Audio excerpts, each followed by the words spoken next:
بسم اللہ الرحمن الرحیم۔ السلام علیکم۔ حضرت ابراہیم علیہ السلام اللہ کے جلیل القدر اور مقرب ترین پیغمبروں میں سے ایک ہیں، جنہیں خلیل اللہ یعنی اللہ کے دوست کے خطاب سے نوازا گیا۔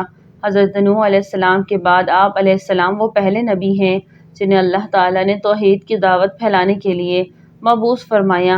حضرت ابراہیم علیہ السلام نے عراق، مصر، شام، فلسطین سے لے کر عرب کی صحرائی وادیوں تک توحید کی دعوت عام کی۔ پھر اپنے مشن کی تکمیل کے لیے سرزمین عرب میں اپنے بڑے بیٹے حضرت اسماعیل علیہ السلام، شام و فلسطین میں دوسرے بیٹے حضرت اسحاق علیہ السلام اور مشرقی اردن میں اپنے بھتیجے حضرت لوط علیہ السلام کو مقرر فرمایا۔ اللہ تعالیٰ نے قرآن کریم میں 69 مقامات پر حضرت ابراہیم علیہ السلام کا ذکر کیا۔ حضرت ابراہیم علیہ السلام کے آباء و اجداد عرب سے ہجرت کر کے بابل میں آباد ہو گئے، وہیں آپ علیہ السلام کی ولادت ہوئی۔ آپ علیہ السلام کے والد کا نام طارق تھا، لیکن ازر کے نام سے مشہور ہوئے۔ حضرت ابراہیم علیہ السلام کی پیدائش کے وقت ازر کی عمر 75 سال تھی۔ حضرت ابراہیم علیہ السلام کے علاوہ ازر کے 2 بیٹے اور تھے، ایک کا نام ناحور اور دوسرے کا نام ہاران تھا۔ ہاران کا انتقال ازر کی زندگی میں ہی ہو گیا تھا۔ ہاران کا ایک بیٹا تھا جس کا نام لوط تھا۔ لوط نے باپ کے انتقال کے بعد اپنی زندگی کا بیشتر حصہ چچا حضرت ابراہیم علیہ السلام کے ساتھ گزارا، یہاں تک کہ اللہ رب العزت نے حضرت لوط علیہ السلام کو بھی نبوت سے سرفراز فرمایا۔ حضرت ابراہیم علیہ السلام کے والد ازر کا پیشہ بت تراشی اور بت فروشی تھا۔ بابل پر نمرود کی حکمرانی۔ بابل اور اس کے آس پاس کے علاقوں پر نمرود کی بادشاہی تھی، جو ایک بہت طاقتور، متکبر، جابر اور بت پرست حکمران تھا۔ کہتے ہیں کہ سر پر تاج سب سے پہلے نمرود ہی نے پہنا تھا۔ یہ بازور طاقت رعایا سے اپنی پرستش کرواتا تھا۔ ایک مرتبہ اس نے عجیب و غریب خواب دیکھا کہ آسمان پر ایک بڑا روشن اور خوبصورت ستارہ نمودار ہوا، جس کی روشنی اتنی تیز تھی کہ اس نے آسمان پر چمکتے چاند اور لاکھوں ستاروں کی روشنی کو مانند کر دیا۔ صبح ہوئی تو نمرود نے شہر کے تمام بڑے کاہنوں اور نجومیوں کو دربار میں طلب کر کے اپنا خواب سنایا اور تعبیر مانگی۔ نجومیوں نے تعبیر بتائی کہ شہر میں عنقریب ایک ایسا بچہ پیدا ہونے والا ہے جو عظیم بادشاہ کے زوال کا باعث بنے گا اور ہمارے خداؤں کے مقابلے میں ایک خدا اور اس کے دین کا پرچار کرے گا۔ نجومیوں کی اس خبر نے نمرود کو سخت پریشان کر دیا، چنانچہ اس نے فوری حکم جاری کیا کہ جو بھی بچہ پیدا ہو اسے فوری قتل کر دیا جائے۔ بادشاہ کے حکم پر عمل درآمد شروع کر دیا گیا اور بابل کی سرزمین نوزائیدہ بچوں کے خون سے سرخ ہو گئی۔ حضرت ابراہیم علیہ السلام کی ولادت۔ ابھی بادشاہ کے فرمان کو کچھ ہی وقت گزرا تھا کہ حضرت ابراہیم علیہ السلام کی ولادت کا وقت قریب آ گیا۔ ازر اور ان کی بیوی کو اپنی اولاد کا خون کسی طرح بھی قبول نہ تھا، لہٰذا دونوں نے اسے چھپ کر پالنے کا فیصلہ کر لیا اور بچے کی پیدائش سے پہلے ہی بابل کے پہاڑوں کے درمیان ایک غار تلاش کیا۔ حضرت ابراہیم علیہ السلام کی والدہ نے اس غار میں بچے کو جنم دیا اور بچے کو اللہ کے سپرد کر کے گھر واپس آ گئے۔ والدہ باقاعدگی سے چھپتے چھپاتے غار میں جاتی، بچے کو دودھ پلا کر واپس آ جاتی۔ کچھ ہی عرصے بعد آپ بڑے ہو گئے تو والدین گھر لے آئے ازر کے بت اور حضرت ابراہیم علیہ السلام۔ حضرت ابراہیم علیہ السلام کو اللہ تعالیٰ نے بچپن ہی سے صراط مستقیم پر رکھا تھا اور اپنا رسول منتخب کر لیا تھا۔ قرآن کریم میں ارشاد باری تعالیٰ ہے، اور ہم نے ابراہیم کو پہلے ہی سے ہدایت دے دی تھی اور ہم نے ان کے حال سے ہم واقف تھے۔ حضرت ابراہیم علیہ السلام نے والد کو بت تراشنے اور ان کو پوچھتے دیکھا تو ان سے سوال کیا، یہ کیا ہے؟ والد نے کہا، یہ ہمارے خدا ہے۔ حضرت ابراہیم علیہ السلام نے تعجب سے کہا، یہ کیسے خدا ہیں کہ جن کو آپ پتھر کے ٹکڑوں سے تراش رہے ہیں؟ ایک دن والد نے انہیں ایک ٹکڑے میں بہت سے بت رکھ کر دیے کہ انہیں بازار جا کر بیچ آؤ۔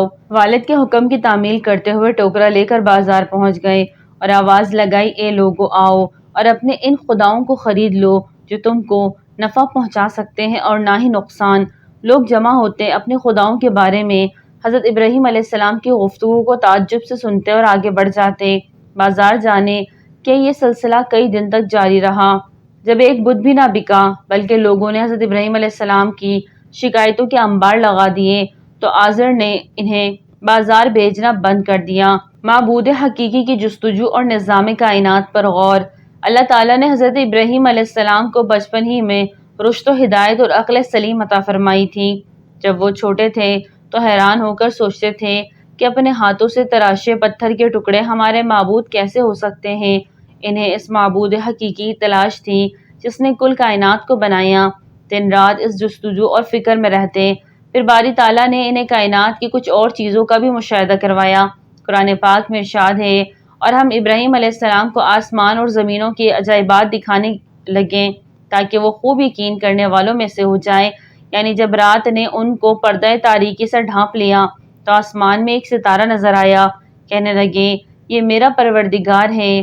جب وہ غائب ہو گیا تو کہنے لگے کہ مجھے غائب ہو جانے والے تو پسند نہیں۔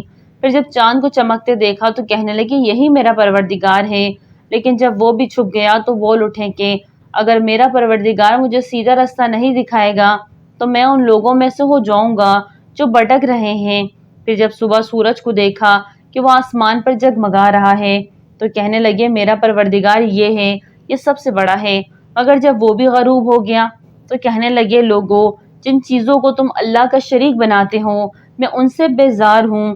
یہ وہ کوئی اور ہی ہستی ہے جس نے ان سب کو پیدا کیا ہے، جو کل کائنات کا مالک اور خالق ہے۔ میں نے سب سے یکسو ہو کر اپنی ذات کو اس کی طرف متوجہ کر لیا جس نے آسمان اور زمین کو پیدا کیا، اور میں مشرکوں میں سے نہیں۔ والد سے مناظرہ۔ خلقت نبوت سے سرفراز ہونے کے بعد حضرت ابراہیم علیہ السلام نے سب سے پہلے اپنے والد کو توحید کی دعوت دی۔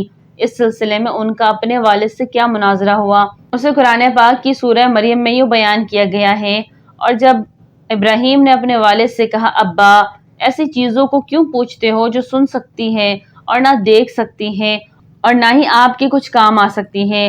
ابا مجھے ایسا علم ملا ہے جو آپ کو نہیں ملا، آپ میرے ساتھ ہو جائیے، میں آپ کو سیدھی راہ پر چلا دوں گا۔ اے میرے ابا شیطان کی پوجا نہ کیجیے، بے شک شیطان اللہ کا نافرمان ہے۔ ابا مجھے ڈر لگتا ہے کہ آپ کو اللہ کا عذاب نہ آ پکڑے تو آپ شیطان کے ساتھی ہو جائیں گے۔ سورہ مریم۔ حضرت ابراہیم علیہ السلام نے ادب و احترام کے تقاضوں کو پوری طرح ملحوظ خاطر رکھتے ہوئے نہایت محبت اور پیار سے باپ کو توحید کے بارے میں آگاہ فرمایا، لیکن مشرک باپ نے اس نرمی اور پیار کے جواب میں نہایت درستی اور سختی سے بیٹے سے کہا تو اگر میرے معبودوں کی مخالفت کرنے سے باز نہ آیا تو یاد رکھ میں تجھ سے بہت سختی سے پیش آؤں گا۔ قرآن کریم میں آزر نے کہا کہ اے ابراہیم کیا تو میرے معبودوں سے برگشتہ ہے؟ اگر تو باز نہ آیا تو میں تجھے سنگسار کر دوں گا اور تو ہمیشہ کے لیے مجھ سے دور ہو جا۔ اس موقع پر ابراہیم علیہ السلام نے السلام علیکم کہا اور کہا کہ میں آپ کے لیے اپنے پروردگار سے بخشش طلب کروں گا، بے شک وہ مجھ پر مہربان ہے۔ مشرکین کی عید اور بتوں کی تباہی۔ حضرت ابراہیم علیہ السلام کی قوم کا عید کا دن قریب آیا تو پوری قوم شہر سے باہر جا کر عید کی خوشیاں منانے کی تیاریوں میں مصروف ہو گئی۔ لوگوں نے حضرت ابراہیم علیہ السلام کو بھی ساتھ چلنے کی دعوت دی، لیکن انہوں نے ساتھ جانے سے انکار کر دیا۔ دراصل وہ کسی ایسے ہی موقع کی تلاش میں تھے کہ جب کوئی نہ ہو اور وہ سب سے بڑے عبادت خانے میں رکھیں بتوں کو مسمار کر سکیں۔ چنانچہ لوگوں نے عید کی صبح سب سے پہلے اپنے بتوں کو سجایا، پھر حسب روایت ان کے آگے طرح طرح کے کھانے سجائے۔ ان میں رواج تھا کہ میلے سے واپس آ کر اس کھانے کو بڑے احترام سے کھاتے تھے۔ اس کام سے فارغ ہو کر سب لوگ شہر سے باہر میلے میں چلے گئے تو حضرت ابراہیم علیہ السلام کلہاڑا لیے بت خانے میں داخل ہو گئے۔ قرآن پاک میں اللہ تعالیٰ ارشاد فرماتا ہے کہ حضرت ابراہیم علیہ السلام چپتے چھپاتے ان کے معبودوں کے پاس گئے اور فرمانے لگے تم کھاتے کیوں نہیں؟ تمہیں کیا ہو گیا ہے؟ تم بولتے کیوں نہیں؟ پھر ان کو دائیں ہاتھ سے مارنا اور توڑنا شروع کر دیا۔ جب تمام بت توڑ گئے تو آپ علیہ السلام نے کلہاڑا بڑے بت کے کندھے پر لٹکا دیا اور گھر واپس آ گئے۔ شام کو لوگ خوشی خوشی میلے سے واپس آئے اور بتوں کے پاس پہنچے تاکہ کھانا تناول کریں، لیکن وہاں کا منظر ہی ہیبت ناک تھا۔ سب بت اوندے پڑے تھے۔ یہ منظر دیکھ کر وہ غصے سے پاگل ہو گئے۔ ان میں سے بہت سو کو یقین تھا کہ یہ کام ابراہیم علیہ السلام ہی نے کیا ہوگا۔ قرآن پاک میں یہ ارشاد فرمایا گیا، لوگوں نے کہا کہ ہم نے ایک نوجوان کو ان کا ذکر کرتے ہوئے سنا جسے ابراہیم کہتے ہیں۔ چنانچہ ابراہیم کو بلوایا گیا۔ جب آپ آئے تو مشرکوں نے کہا اے ابراہیم ہمارے معبودوں کے ساتھ تم نے کیا کیا ہے؟ ابراہیم علیہ السلام نے کہا یہ ان کے بڑے بت نے کیا ہوگا، اگر وہ بولتے ہوں تو ان سے پوچھ لو۔ انہوں نے اپنے دل میں غور کیا تو آپس میں کہنے لگے بے شک ہم ہی ظالم ہیں، اور پھر شرمندہ ہو کر سر نیچے کر لیا اور بولے تم جانتے ہو کہ یہ بولتے نہیں۔ ابراہیم علیہ السلام نے کہا پھر تم اللہ کو چھوڑ کر کیوں ایسی چیزوں کو پوچھتے ہو جو تمہیں کچھ فائدہ دے سکے اور نہ نقصان؟ تف ہے تم پر اور جن کو تم اللہ کے سوا پوچھتے ہو ان پر، کیا تم عقل نہیں رکھتے؟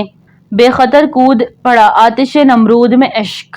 بتوں کو توڑنے کا عمل نمرود اور اس کی قوم کے نزدیک ناقابل معافی جرم تھا، لہٰذا انہوں نے فیصلہ کیا کہ حضرت ابراہیم علیہ السلام کو اتنی سخت اور عبرتناک سزا دی جائے کہ آئندہ کسی کو بتوں کی بے حرمتی کی ہمت نہ ہو۔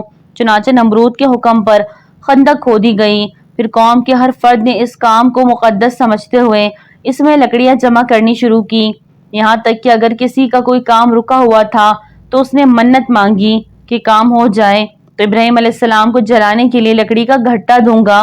خندق کے بھر جانے کے بعد اس میں آگ روشن کر دی گئی، پھر ایک منجنیق بنائی گئی جس کے ذریعے حضرت ابراہیم علیہ السلام کو رسیوں سے جکڑ کر آگ میں پھینک دیا گیا۔ اس موقع پر حضرت ابراہیم علیہ السلام نے کہا، ہمیں اللہ ہی کافی ہے اور وہی بہترین کارساز ہے۔ حضرت ابن عباس رضی اللہ تعالی عنہ اور سعید بن جبیر رحمۃ اللہ علیہ سے مروی ہے کہ اس وقت بارش والا فرشتہ اضطراب اور پریشانی کے عالم میں کہہ رہا تھا کہ کب مجھے حکم ملے اور بارش برساؤں، لیکن اللہ کا حکم بلا واسطے کے زیادہ تیز تھا، یعنی اللہ نے خود ہی آگ کو حکم فرمایا، آگ گل و گلزار بن گئی۔ قرآن کریم میں ارشاد باری تعالیٰ ہے، ہم نے کہا اے آگ ابراہیم پر ٹھنڈی اور سلامتی والی ہو جا۔ مروی ہے کہ جبرائیل علیہ السلام حضرت ابراہیم علیہ السلام کے ساتھ تھے اور آپ کی جبین اطہر پیشانی سے پسینہ پہنچ رہے تھے، اس پسینے کے علاوہ انہیں اور کوئی تکلیف نہیں پہنچی۔ حضرت ابو ہریرہ رضی اللہ عنہ سے مروی ہے کہ حضرت ابراہیم علیہ السلام کے والد کے کہے ہوئے کلمات میں سے اچھے کلمات وہ ہیں جو اس نے اپنے بیٹے کو آگ کے اندر دیکھ کر کہے تھے، اے ابراہیم تیرا پروردگار بہترین پروردگار ہے۔ حضرت منحال بن عمر سے مروی ہے کہ حضرت ابراہیم علیہ السلام اس آگ میں 40 یا 50 دن ٹھہرے اور انہوں نے فرمایا، میں نے ان دنوں سے اچھی زندگی نہیں گزاری، میری تمنا رہی کہ میری پوری زندگی اس طرح کی ہو جائے۔ آگ پر چھپکلی کی پھونکیں۔ حضرت ام شریک رضی اللہ عنہ سے مروی ہے کہ رسول اللہ صلی اللہ علیہ وسلم نے چھپکلی کے مارنے کا حکم دیا اور فرمایا، یہ ابراہیم علیہ السلام پر جلنے والی آگ کو پھونک مار رہی تھی۔ مسند احمد میں حضرت عائشہ رضی اللہ عنہا سے روایت ہے کہ رسول اللہ صلی اللہ علیہ وسلم نے فرمایا، چھپکلی کو مارو کیونکہ وہ ابراہیم علیہ السلام پر آگ کو پھونکے مار رہی تھی۔ راوی کہتے ہیں کہ پھر سیدہ عائشہ رضی اللہ عنہا بھی ان کو مارتی تھی۔ نمرود سے مناظرہ۔ تاریخ قطب میں ہے کہ جب ابراہیم علیہ السلام آگ سے صحیح سلامت واپس آ گئے تو نمرود اور اس کے لوگ بڑے حیران بھی ہوئے، پریشان بھی۔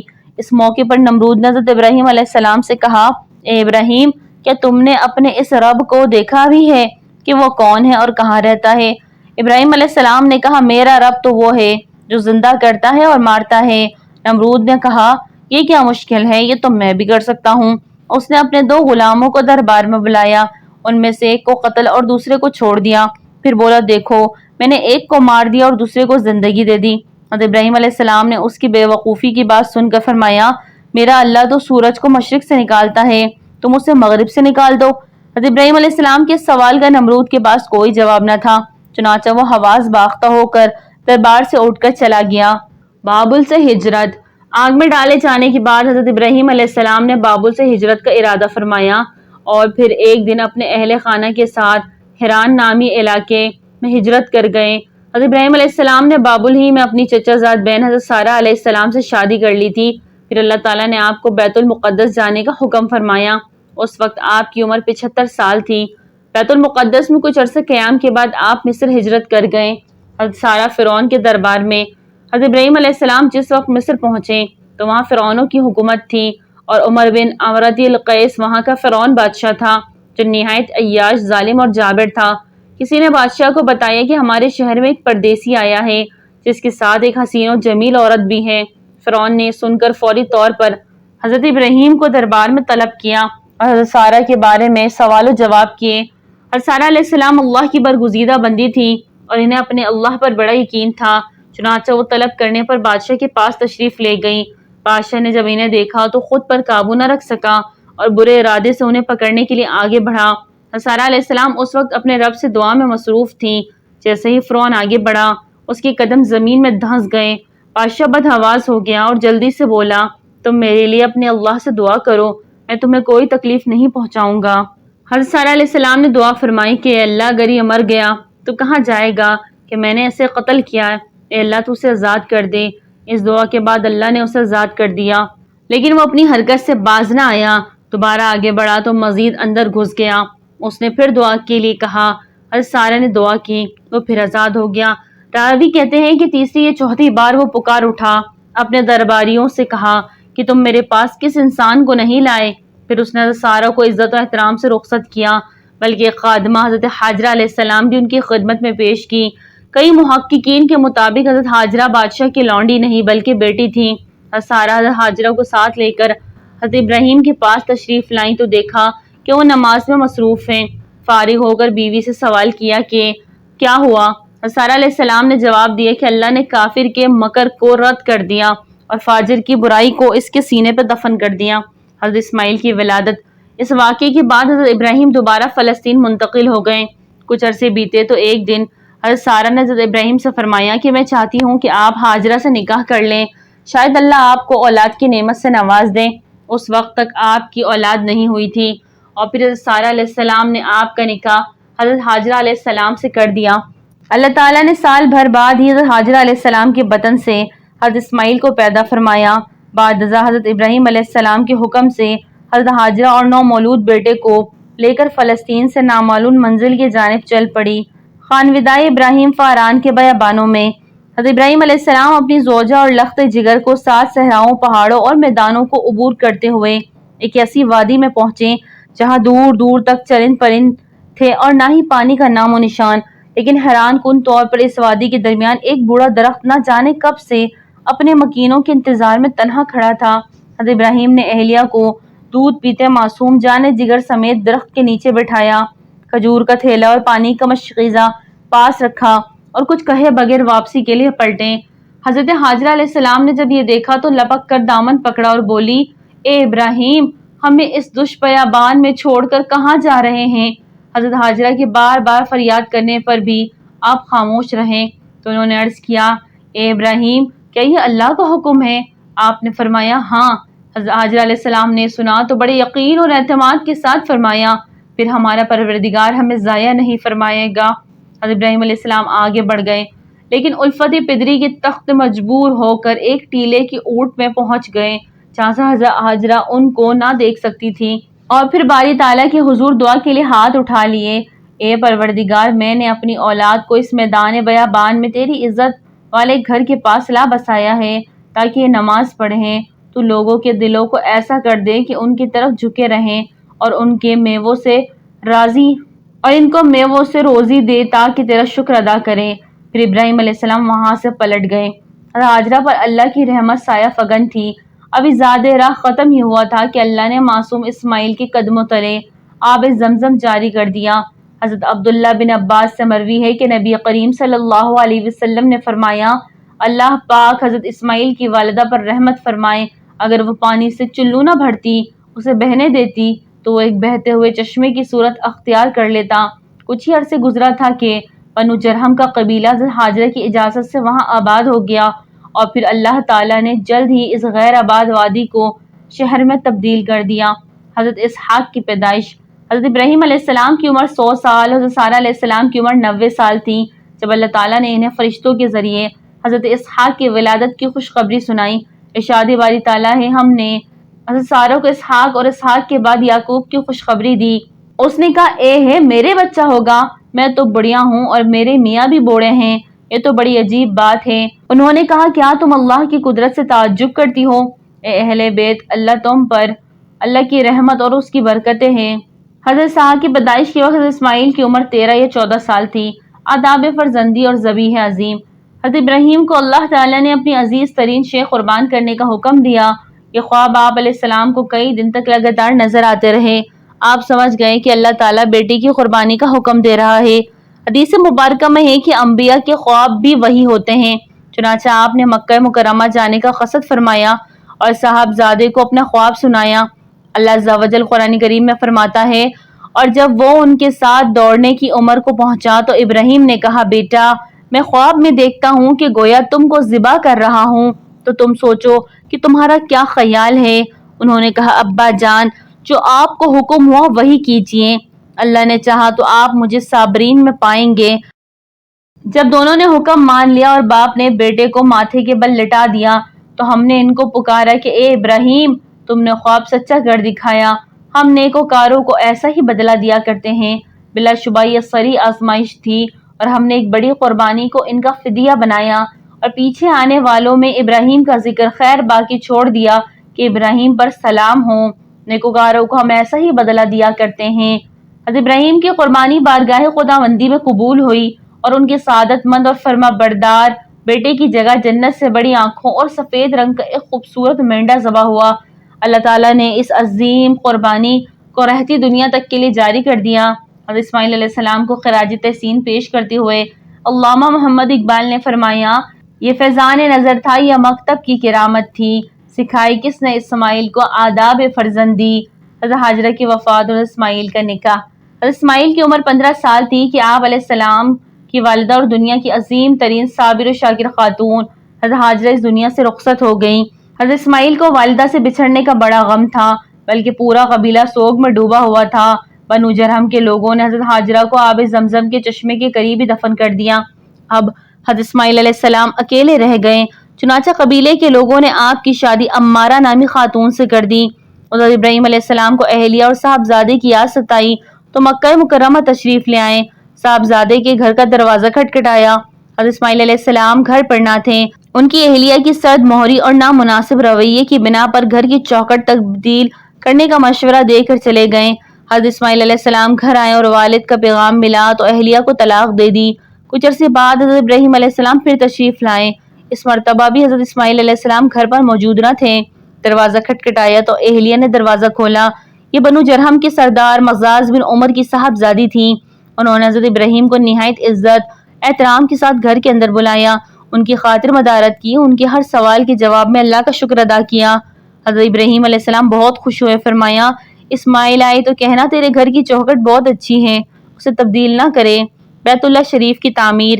اللہ تعالیٰ نے حضرت ابراہیم علیہ السلام کو حکم دیا کہ میں گھر کی تعمیر کروں، چنانچہ ایک بار پھر حضرت ابراہیم علیہ السلام مکہ مکرمہ تشریف لائے اور حضرت اسماعیل علیہ السلام کو ساتھ لیا اور حضرت ابراہیم علیہ السلام کی نشاندہی اور مدد سے بیت اللہ شریف کی تعمیر شروع کر دی۔ حضرت اسماعیل پتھر اور مٹی کا گارا دیتے جاتے۔ قرآن پاک میں ہے کہ جب ابراہیم اور اسماعیل بیت اللہ کی بنیادیں اونچی کر رہے تھے تو دعا بھی کرتے جا رہے تھے کہ اے ہمارے پروردگار، ہم سے یہ خدمت قبول فرما، بے شک تو سننے والا اور جاننے والا ہے۔ جب دیواریں اونچی ہو گئیں تو انہیں مزید اونچا کرنے کے لیے حضرت اسماعیل علیہ السلام حضرت جبرائیل علیہ السلام کی نشاندہی پر ایک پتھر لے آئے، جس پر چڑھ کر حضرت ابراہیم علیہ السلام کعبے کی دیواریں بلند کرنے لگے۔ یہ پتھر خود کار زینے کی طرح اوپر نیچے اور دائیں بائیں حرکت کرتا۔ جنت کے اس پتھر پر حضرت ابراہیم علیہ السلام کے قدموں کے نشان آج بھی موجود ہیں۔ پہلے یہ پتھر ملتزم اور حجرہ اسود کے درمیان کعبہ شریف کی دیوار سے منسلک تھا، پھر حضرت عمر فاروق رضی اللہ تعالی عنہ نے اپنے دور خلافت میں اسے وہاں سے ہٹا کر موجودہ جگہ نصب فرمایا۔ کعبۃ اللہ کی تعمیر کے بعد حضرت جبرائیل علیہ السلام کی نشاندہی پر حضرت اسماعیل جبل ابو قیس گئے، جس کی آغوش میں جنت کا ایک اور یاقوت حجرہ اسود محفوظ تھا۔ اسے حضرت ابراہیم نے کعبہ شریف کی جنوبی کونے میں نصب فرمایا۔ ترمذی شریف کی ایک حدیث میں ہے کہ رسول اللہ صلی اللہ علیہ وسلم نے فرمایا، حجرہ اسود جنت سے آیا ہوا پتھر ہے، یہ دودھ سے زیادہ سفید تھا، بنی آدم کے گناہوں نے اسے سیاہ کر دیا۔ بیت اللہ شریف کی تعمیر سے فارغ ہونے کے بعد اللہ تعالیٰ نے حکم دیا، لوگوں میں حج کا اعلان کر دو۔ یہ اللہ تعالیٰ کی قدرت ہے کہ مکے کے ایک پہاڑ کی چوٹی سے بلند ہونے والی یہ صدا دل نواز دنیا کے کونے کونے تک پہنچ گئی کہ راہ ارض و سما پر ہر ذی روح نے اسے سنا۔ حضرت ابراہیم علیہ السلام کے دو عظیم فرزند۔ اللہ عز و جل نے حضرت ابراہیم علیہ السلام خلیل اللہ کو دو عظیم فرزند عطا فرمائے اور دونوں کو نبوت سے سرفراز فرمایا۔ ایک حضرت اسماعیل جو حضرت حاجرہ کے بطن سے پیدا ہوئے اور دوسرا حضرت اسحاق جو حضرت سارہ کے بطن سے پیدا ہوئے۔ حضرت اسماعیل علیہ السلام کی نسل سے عرب کے تمام قبائل وجود میں آئے۔ آپ علیہ السلام کی اولاد میں سے امام الانبیاء عقائد و جہاں خاتم النبیین حضرت محمد مصطفیٰ صلی اللہ علیہ وسلم دنیا میں رونق افروز ہوئے، جبکہ حضرت اسحاق سے حضرت یعقوب پیدا ہوئے جنہیں اسرائیل بھی کہا جاتا ہے اور اس لیے ان کی نسل کو بنی اسرائیل کہتے ہیں۔ بنی اسرائیل میں سے جو انبیاء دنیا میں مبعوث ہوئے ان کی تعداد بہت زیادہ ہے، تاہم بنی اسرائیل میں نبوت کا سلسلہ حضرت عیسیٰ علیہ السلام پر ختم ہوا۔ مشاہدۂ قدرت کی فرمائش۔ حضرت ابراہیم علیہ السلام کائنات کی تخلیق پر غور و فکر کرتے ہیں اور اس کی اصلیت معلوم کرنے کے جستجو میں رہا کرتے ہیں۔ ایک دن اللہ تعالیٰ سے عرض کیا، اے معبود حقیقی، میں یہ دیکھنا چاہتا ہوں کہ تو مردوں کو کس طرح زندہ کرے گا۔ قرآن پاک میں اس واقعے کا یوں ذکر کیا گیا ہے کہ جب ابراہیم نے اللہ سے کہا، اے پروردگار مجھے دکھا تو مردوں کو کیسے زندہ کرے گا، تو اللہ تعالیٰ نے فرمایا، کیا تم نے اس بات کو باور نہیں کیا؟ انہوں نے کہا، کیوں نہیں کیا؟ لیکن میں دیکھنا اس لیے چاہتا ہوں کہ میرا دل مطمئن کامل حاصل کرے۔ اللہ نے فرمایا، 4 پرندے پکڑ کر اپنے پاس منگوا لو اور ٹکڑے ٹکڑے کر دو، پھر ان کا ایک ایک ٹکڑا ہر ایک پہاڑ پہ رکھ دو، پھر ان کو بلاؤ تو وہ تمہارے پاس دوڑتے چلے آئیں گے، اور جان رکھو کہ اللہ غالب صاحب حکمت ہے۔ چنانچہ اللہ تعالیٰ کے حکم سے چاروں پہاڑوں پر رکھے ہوئے پرندوں کے مختلف اعضاء ان کی طرف دوڑتے آ رہے اور جڑتے جا رہے تھے، یہاں تک کہ ان کے بدن کے تمام اعضاء آپس میں جڑ گئے، ان پر پہلے کی طرح پر آ گئے اور وہ زندہ ہو کر اڑ گئے۔ نمرود کا حشر۔ روایت میں ہے کہ اللہ نے متکبر اور جابر نمرود اور اس کے لشکر کو تباہ و برباد کرنے کے لیے مچھروں کے ایک غول کو بھیجا۔ زہریلے مچھروں کے ایک بڑے لشکر نے نمرود کی فوج پر حملہ کر دیا اور انہیں بے جان ہڈیوں کے ڈھانچوں میں تبدیل کر دیا۔ انہی میں سے ایک مچھر بادشاہ نمرود کی ناک کے اندر گھس گیا اور اسے عذاب الہی کا مزہ چکھاتا رہا۔ نمرود جب تکلیف کی شدت سے بہت زیادہ تڑپتا تو اس کے مغرور سر پر جوتوں کی بارش کی جاتی۔ سر پر جوتے پڑنے سے مچھر کچھ دیر کے لیے رکتا، جس کی وجہ سے تکلیف میں وقتی طور پر کمی آتی، لیکن کچھ ہی دیر بعد تکلیف میں پھر اضافہ ہو جاتا، اور پھر ایک طویل مدت بعد وہی چھوٹا سا مچھر اس کے دنیا سے نیست و نابود ہونے کی وجہ بنا۔ جو دنیا کے سب سے زیادہ طاقتور اور خدائی کے دعوے دار کی موت دنیا کی انتہائی حقیر اور کمزور چیز سے کروا کر اللہ تعالیٰ نے رہتی دنیا تک کے لیے متکبر اور مغرور انسانوں کو سبق دے دیا کہ پروردگار کی فراہم کردہ نعمتوں پر غرور و تکبر کرنا، دوسروں کو حقیر سمجھنا اللہ کو سخت ناپسندیدہ ہے۔ انتقال اور مزار مبارک۔ حضرت ابراہیم علیہ السلام کی اہلیہ سارہ کا انتقال 127 برس کی عمر میں ہوا۔ حضرت ابراہیم نے ان کی تدفین سرزمین کنعان کی بستی ہبرون میں کی۔ انتقال کے وقت حضرت ابراہیم کی عمر کتابوں میں 175 سال تحریر ہے۔ اہل کتاب نے حضرت ابراہیم کے پاس ملک الموت کے آنے کے بہت سے قصے نقل کیے، جن کی تفصیل بہت طویل ہے اور ان میں بہت زیادہ تفصیلات بھی ہیں۔ ایک قول کے مطابق آپ کی وفات اچانک ہوئی اور آپ کے دونوں پیغمبر بیٹوں حضرت اسماعیل اور اسحاق آپ کو اپنی والدہ سے سارہ کے پہلو میں بستی ہبرون یعنی الخلیل میں دفن کیا۔ روایت میں ہے کہ حضرت ابراہیم خلیل اللہ، حضرت اسحاق، حضرت یعقوب اللہ کے تینوں نبیوں کے قبور مبارک اس عمارت میں ہیں، جسے حضرت سلیمان علیہ السلام بن داؤد علیہ السلام نے تعمیر کروایا۔ سبحان اللہ۔ ناظرین، ویڈیو اچھی لگے تو لائک کریں، چینل کو سبسکرائب کریں اور دعا میں یاد رکھیں۔ السلام علیکم۔